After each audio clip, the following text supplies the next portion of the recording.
Hello everyone, welcome to our Let's Play series of Planescape Torment. This is Colonel RPG as usual, and I'm very happy that you chose to join me today here in the Hive as we leave this place actually, because that quest over there with Braskin, it's bugged. It's never gonna leave this because we all know that it's literally impossible to program in any game whatsoever. The deleting of quests, you can't hide quests. It's impossible. Anyway, in between episodes, I was I looked into that, and basically what we did is a while ago actually we opened a box that was meant to be given. I'm not going the right direction. That was meant to be given to Braskin, and then he would tell me to give it to somebody else, and then that somebody else would tell me to give it to somebody else, and on and on and on until I don't actually know when, because I didn't complete the quest. But I do have the saves. I could go and do it. It doesn't really matter because the end result is well, practically the same. What we did was we opened with the box, we killed the monster that was inside, we got a ruby, we completed the quest because of that ruby. Unfortunately, that we can't complete that quest because it's just we can't complete the quest because we don't have the box. So I guess I could player's maze. Really? Because I couldn't so we can't complete that quest because yeah, we don't have the box. Now, another thing that we were also trying to do is actually figure out where Black Rose is. Now, I don't know where Black Rose is. I looked online just before we started recording, and apparently it's slightly northeast, not easy to spot. But as you can tell, I'm pressing tab, and nothing is showing up. So I'm thinking we're gonna need to spot Black Rose ourselves. Oh, I grew up here. No, you didn't. Not a pleasant childhood, mind you. No, you grew up somewhere else. You told me that before in the other place. There it is. It wasn't there before. Huh. Well, we found Black Rose. We also have a quest that I haven't found yet. Basically, I met a strange man in the Hive. He claims to be a soldier from some religious order, and he basically won't let me kill anybody. He said he had seen the thugs that basically turned or stole something by a bar that burns inside, so we need to go and see what that is all about. But first, let's talk about Black Rose over here. This man moves with a frightening speed, and he seems only half there. His eyes burn out of his haze, and and their madness pierces your heart. You, his voice is like a blast of cold air. Declare your allegiance. Do you hold for good or for evil? Man, that's a... Yeah, this is my, well, anyway, I really have a lot of issues with the morality system of Dungeons and Dragons, but I'm gonna avoid answering. Who are you? I am Black Rose. I am a hunter and a hunger. I am a scourge. Now, declare your allegiance.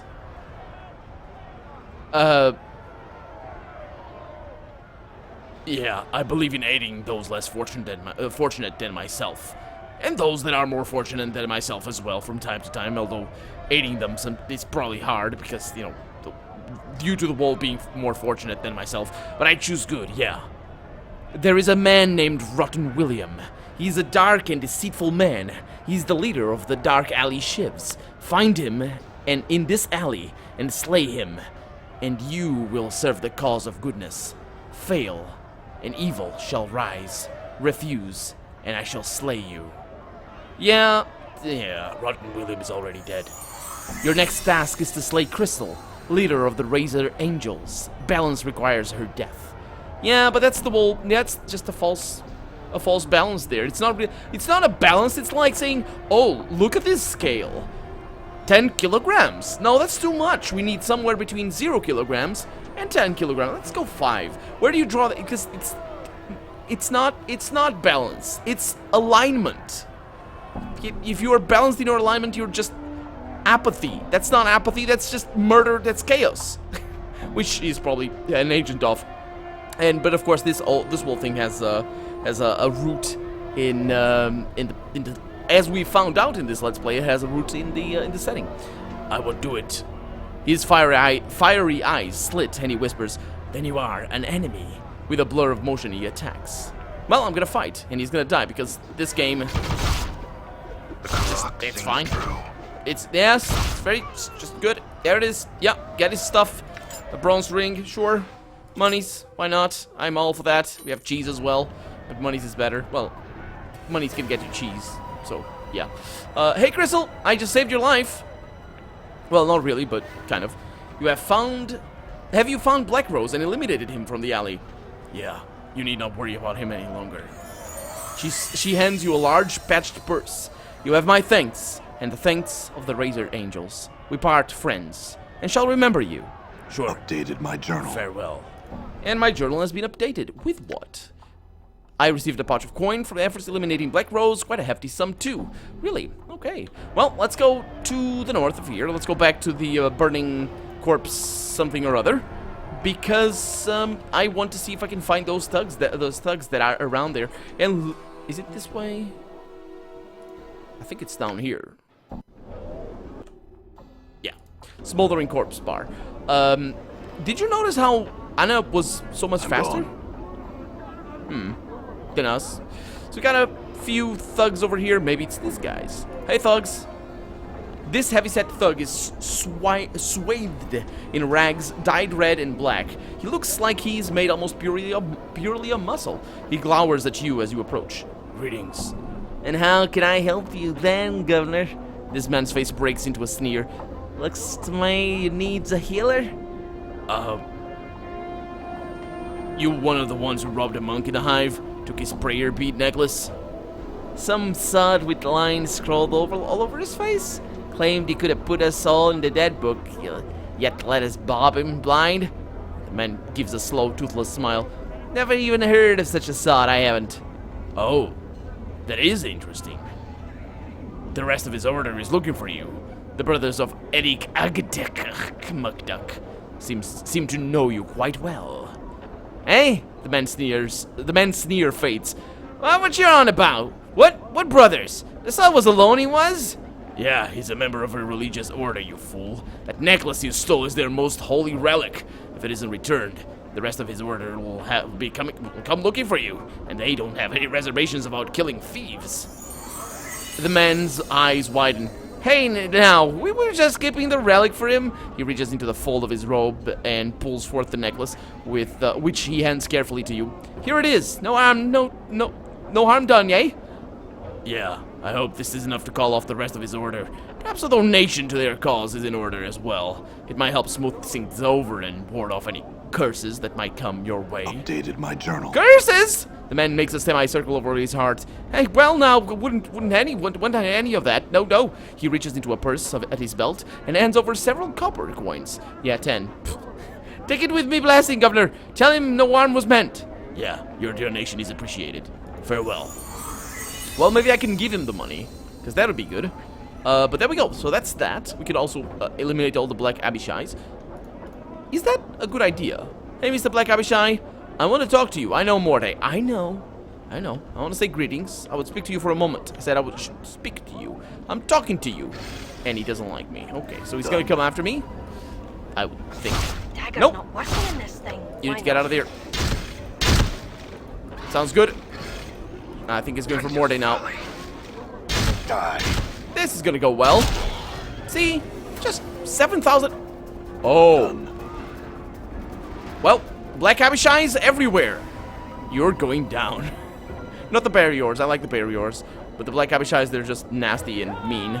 And they have really no reason to dislike me apart from me just bothering them. But I don't like them. Because I have reasons to dislike them. Because they attack me when I bother them. So, yeah. seems plausible enough, I would say. Yeah, so we probably have two per place. So yeah, let's go back to the other bar. I'm pretty sure it's actually it's in the where? Over here? No. In that hive. Yeah, that hive. So that's the mortuary place, right? Yes. Okay. So if I see any Black Abishai, I'm bringing them down. No, it's not. But no, it is the mortuary place. This is the Gathering Dust bar. That's where I need to go to do the. I still need to do the Requeens. Yeah, we're going to the upper ward pretty soon anyway. So that's it's gonna be maybe for today, who knows? I have no idea what the upper ward looks like. All right. So this monk, let me see if I can figure out.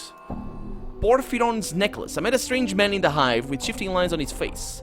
So it's Porphyron, I guess. But I don't remember where he was. Mortai Gravesend, no. I don't remember where he was. I'm pretty sure it was a pretty early quest. But were they up here? Was he up here? Quentin, Septai. Because I remember it was... It could have been Septai. Let's have a chat with him and see. Fanged Woman. No, okay. Quentin, hey man. Greetings. Yeah. So, nothing there. I really don't know where that guy is. But I can look for him off camera. Not a big deal. Let's just go to the upper ward. Okay, yeah, let's not mess with that quest for right now. There's no need for that. And I'm pretty sure there's no... Well, I say I'm pretty sure there's no Black Abishai over here. I don't think there are. But, yeah. Clerks Ward. That's the upper ward. Yeah. So, let's go there. Okay. Morte has been stolen from us. So, that's a step up. Matter of course. That's quite a name. Let's have a chat with him. Sounds like an interesting... Diligence as well. That's a lady. This giant of a man wears an equally immense suit of ornate red armor. He regards you cautiously but without fear as you approach him. Greetings. A booming voice echoes from within his great helm. Greetings, citizen. I am Matter of Course, bodyguard to Diligence, 4th magistrate of the ward. You must excuse me, for my duties lie at her side. Farewell. Yeah, but I had some questions. He simply turns to begins to walk away. Well, let's have a chat with Diligence then, because this lady. Also, I have a Clerks Ward citizen over here that I'm gonna give a little bit of priority. This clean, well-dressed man is clearly on his way somewhere. Greetings. He stops and glances over at you. The man seems slightly taken aback at your appearance. Do I know you, sir? Something troubling about my appearance? Oh no, sir, not at all. The man laughs nervously. Well, he gestures to your scarred, naked torso. Am I naked? I apologize. You are perhaps a bit more, shall we say, fierce-looking than the ward's typical inhabitants. No? No offense, sir. Well, none taken. I had some questions. I really haven't the time, sir. I've somewhere to go, if you wouldn't mind. Just a single question, then? He shakes his head. Perhaps you shall find someone with more time at one of the street-side cafes. Now, farewell. Farewell then, I suppose. He was pretty... See, that's what the Abishai should do. Just I insist, and the Abishai doesn't burn me to death, or try to burn me to death anyway. Let's have a chat with Diligence over here. This older, stern-looking woman is clearly on her way somewhere. When she notices your approach, she studies you with a disapproving, tight-lipped frown. Oh, I love those tight lips. Frown. No, wait a minute. That's not... That sounded... No, what I mean is... I love the frowns, because it's good.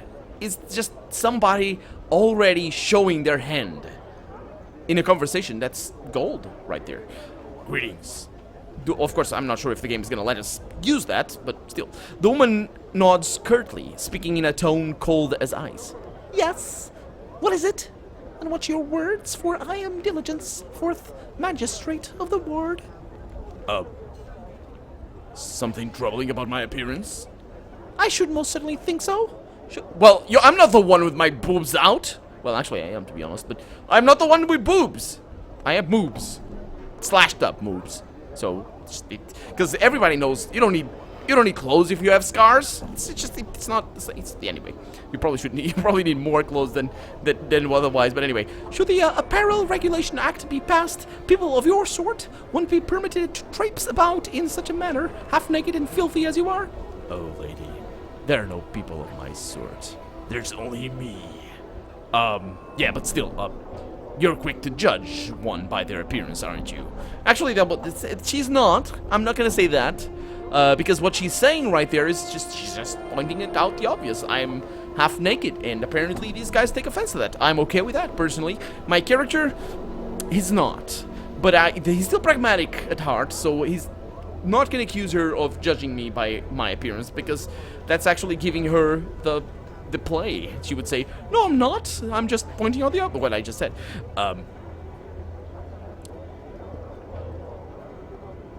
Well, this is an interesting line. Kind of goes hand in hand with what I was saying before, but yeah, this look is all the rage in the Hive, you know. Perhaps you should try it. It just might suit you. Her eyes narrow even further. Do not jest with me, sir. I have no patience for it. Now, what is it you want of me? Well, forgive me my folly, madam. To tell the truth, though, I'm quite clean, and meaning no disrespect. Some cultures might find your clothes offensive, although I do not, I must say. Even in your quite advanced, elderly, senile age. Let's just take a few jabs at her age, because apparently she was an older woman. She examines you skeptically for a moment, then nods. Well, I must say that I added a few things over there to that line anyway, if you're not watching, if you're just listening. Your point is well taken, sir. Still, though, you cannot deny you are a rather rough-looking sort of fellow. Oh yeah, my appearance is merely a product of my environment, madam, and a difficult life. And death as well. But shall we not delve on those technicalities? I shouldn't be held accountable for that. Oh, but you should. How easy it is for one to blame one's life, one's surroundings for their every failing. Well, I didn't blame my every failing. I just blamed the scars. Really? I can see by your manner you are well educated, sir. Yep, well, apart from my first line, but sure. Yet you appear to insist upon a lifestyle of wandering and senseless violence. Why not settle in sigil? Become a contributing citizen rather than some bloody-handed nomad in its streets? Well, the choice is out of my hands, I assure you. Huh? How so? Her coldness melts away with a look of curiosity.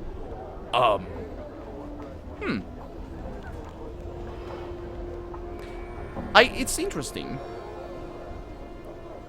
Is she truly interested, or I don't like this. I'm not gonna trust her. I kind of would like to know what she tells us, but probably honestly, she's not gonna tell us anything interesting. I'm not gonna tell her my story. I owe her nothing, and she is gonna give me nothing for my story. So, there's only a danger here of us screwing things up, because this look over here might mean something else other than just actually curiosity. Yeah, it's difficult to explain. It's a medical condition. Nonetheless, I would bid you to do so, sir. Yes, but as I said, it's difficult to explain. I will see you later, maybe. Or, Dad, see ya. Okay, so really I'm not gonna mess with her, but I could talk to Matter of Course over here. See if he says anything. No, he doesn't. Okay. Well, that's kind of a bust. I am curious. She insisted. That can be interpreted both ways. It could be... You can determine what this odd device is. I can't, yeah. It could be interpreted like the game hinting me that I really should tell her. Or it could mean that my initial suspicions were well-founded, and that she is indeed interested in my nature, or the nature of my life, as it were. So we have a few more. Nemel, Barkeep. We have Drunken Mage. Let's have a chat with the Drunken Mage. This older man is staring into his stein of ale, misery etched into his features. The battered pewter mug is an unusual one, lightly engraved with strange runes and bearded faces, and covered with a coat of thin frost. He looks up as you approach him. Greetings, sir. He seems slightly tipsy. Something wrong? He sighs, belches into his hand, and nods as he takes another pull of ale. Hi, something's wrong, all right? I've gone and lost my apprenticeship. Well hungover, I was, and botched. My mentor's last experiment. All for this damn drink. He sneers at the mug in his hand, but in seconds, his expression softens and he takes another swig. Yeah. Ruins everything it does, this damnable drink of mine. Well, I'm gonna ask the obvious here, but it's really the only way for us to proceed with this. It might not be the best way of focus, when you have somebody on this, as far as I know, you shouldn't focus on the problem itself. You should focus on other stuff that kind of can sideways tell you about what the drink is. So, for example, instead of asking him why he doesn't stop drinking, which is what I'm gonna ask, maybe when did you first drink this? Or, you know, even more subtle, you could ask about what he just said. Like, what experiment was that? Or how did you botch it? But maybe that in itself could be a little bit problematic. But this question is, it's like to send him mad or something. Let's Updated see. my journal. He shrugs and sighs miserably. I simply cannot. I want to, but I cannot. I just need a drink. I try and stay away, but desire eventually overcomes me, and I cannot resist. Such a wreck I've become. He throws back the last of his ale and calls for more. Yeah, it's really tricky, but it's easy. It's easy to dismiss. Well, maybe 10 years ago, I would have dismissed this drunken mage as just he lacks willpower. And I'm sure a lot of people feel the same towards such, you know, a situation like this. But it's not about willpower. You can have 0 willpower and have control over your life. Willpower is usable in some situations, but not all. In this situation, it's a disease, really, but it also could be overcome without willpower. Let's see if it is possible. So what's that mug you've got there? This? He looks down at the pewter mug. I won this in a dice game. It's enchanted to keep whatever's in it freezing cold. In my case, cheap ale. He frowns, rubs at his eyes, and takes another swig of his drink. Why not more expensive ale? Is something wrong? He sighs, belches into his hand, and nods as he takes another pull of ale. Aye, something's wrong, all right. I've gone and lost my... Oh, he says that again, okay. So, apparently I can't really say anything. That's too bad. Farewell, man. Maybe we're gonna talk to him later, or maybe the barkeep is gonna know something. I mean, if he keeps serving him, he really shouldn't. Because that's as easy as that, really. He's clearly drunk, so, yeah. The smiling man nods cheerfully at you as you approach. Welcome to my cafe, good sir. What might I serve you? Some wine, perhaps? No? Oh, wait a minute, I forgot my voice. No wine. But I have some questions. The man gives you a helpless sort of look. Humblest apologies, sir, but I make it a policy to serve drinks and nothing more. You shall have to look elsewhere for conversation, I'm afraid. Are you certain you wouldn't like a drink, or some bread and cheese, perhaps? Oh, yes, please. I would love the bread and cheese, but apparently no, I don't need anything. Okay, Namel. Hello. This tall, slender woman, sipping wine from a small ceramic cup, appears to be looking for someone. Her facial features are elegantly exotic, and the woman's ears, though partially covered by her long hair, I should say, can be seen to come to sharp points. Interesting. Elves? Oh, I forgot for a moment, this is Dungeons and Dragons, such a different world. Yes, she's an elf, I would say, or it could be something else. I think the Gith Yankee and the Gith Sarai also have sharp ears, although other sort of... They remind me of those guys in Star Trek, the Vulcans, I believe. Anyway, greetings. The woman turns to face you, violet eyes flashing like flawless chips of amethyst. Her speech is as music. You can hear a faint musical tinkling, 100 tiny crystal bells as she speaks. Each word lingers in your ears as if they were unwilling to relinquish the exquisite sound. Namel turned to face the scarred, dour stranger. She asked what he wished of her. Yeah, we found one character like this in Tides of Numenera. I really liked that, but wait a minute, what's she doing over here? That's Morte talking, not her, but yeah. It fascinated me in Tides of Numenera. Now I know what it is. Let's enjoy it. Whoa, says Morte. Bah! Anna sneers at Morte. Stop your drooling, you leading skull.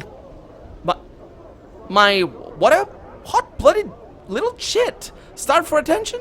I could drool over you too if you're just jealous. Morte starts floating towards Anna, making wet, slavering noises. How does he do that? He's just a skull, but sure. Get your head's breadth closer, skull, and I'll see to it that no one in your chattering teeth lies within 100 paces of another. That's a good one. That is a really good one. Morte stops abruptly, turning away while muttering unintelligibly. Yeah, you really should learn from that, Morte, because that was a really cool line right there. You're Namel. I was told you would know the command word for this decanter. Oh, I don't remember that, but sure. Let's ask if she's looking for someone first, though. Where could she be? Namel wondered. Her companion... she's saying this. This is all her saying. It sounds like a narrator, but this is all her saying. Where could she be? Namel wondered. Her companion, Aelwyn, was supposed to have met her here days ago. The woman sighs miserably. the air around her. No, wait a minute. This is not her saying. Okay, so the woman sighs. So she sighs miserably, and the air around her grows chill with her sadness. Okay, so she's not a normal elf. She's something else. If she's like she's something else, or she's got powers. How long must she search this vast foreign city before she finds her dearest friend? I could help you find your friend. What does she look like? Win? As in Wen from Lord of the Rings? Do you know it's a Win? Do you know it's a woman? I guess so. Let's do that. Namel clasps her hands together and bows her head to you. She would be so pleased to hear news of her friend. She told the kind stranger what Aelwyn looked like, so that he would know her should he come across her. An image forms in your mind. Well, it's a good thing it does, because she didn't tell me about her. An image forms in my mind, a woman who resembles Namel, but with golden eyes and hair of fiery crimson. And I don't think I've ever met her. Anyway, I'll return if I find her. Farewell. Updated my journal. Okay, so we need to look for Namel. Could it be her? Madame, I fear I did not show the proper respect for you when we met. I hope you'll accept my apologies. After a moment, she gives you an exasperated sigh. I can see by your manner you are well educated. Okay, so, yeah, it just goes back to that. Okay, so that's not her. Let's have a chat with her, though, on the other line. Let's see. The woman smiles as she greets you, her beauty no less breathtaking than the first time you saw her. Namel held her breath as the stranger approached her. Had he found Aelwyn, she wondered. No, but I was told you know the command word for this decanter. The woman makes no move to touch or examine the decanter, but only speaks. Namel took it from the stranger, turning it in her hands. Had she seen its like before, she thought.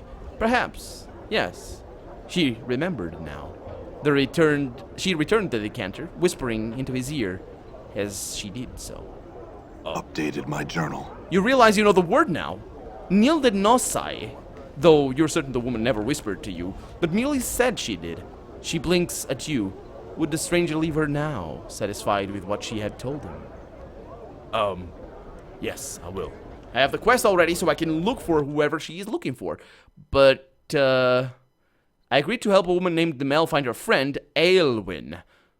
Hopefully she's just somewhere else in the Clerks Ward. Hopefully she is. But we have a few over the guys over here. Cafe Patron? Patron, I know. An able ponder thought. Let's have a chat. Oh, wait a minute. I just looked at the time. We're out of time for the day, so let's have a chat with him in the next episode. For now, I'm Colonel RPG, and this has been Planescape Torment. I really hope you've enjoyed it. And if you did, or if you didn't, it's just the best part of doing YouTube. It's answering and reading your questions. So, yeah. Or I say questions, your comments, I mean. So, leave a comment down below. Like the video if you enjoyed it. Or I guess dislike it if you didn't. But since you're watching here at the end, I really must thank you so much for watching. And I will see you next episode. Bye-bye.